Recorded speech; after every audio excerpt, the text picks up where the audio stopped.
एक नाकाबिले यकीन कहानी, एक नौजवान माँ की जिसने अपने 2 बच्चों को ऐसे तरीके से वापस पाया जिसका किसी ने तसव्वुर भी नहीं किया था। हुक्काम ने जिद्दा और मक्का की 2 अलग-अलग मसाजिद में 2 नामालूम बच्चों को पाया, जबकि यतीम खानों में बच्चों की तादाद में इजाफा हो रहा था। इनमें से एक को उसके दादा के घर मुंतकिल कर दिया गया, जहां एक माहिर ने इस बच्चे और घर में मौजूद एक और बच्चे के दरमियान हैरत अंगेज मुशाबहत देखी। हॉस्पिटल से तस्दीक के बाद मालूम हुआ कि वो दोनों जुड़वा भाई हैं, और ये कि उनके वालिद ने उन्हें खतना के बहाने अपने साथ ले लिया था, फिर गायब हो गया, जिससे उनकी नौजवान माँ दिल शिकस्ता और बेबस रह गई।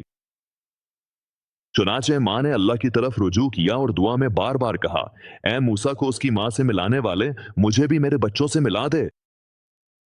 यहां तक कि राहत आ गई और उसके दोनों बच्चे उसे वापस मिल गए, एक ऐसे मंजर में जिसने सबको रुला दिया। दुआ एक ऐसा दरवाजा है जो कभी बंद नहीं होता, और अल्लाह ताला पर भरोसा मौजज़े ले आता है।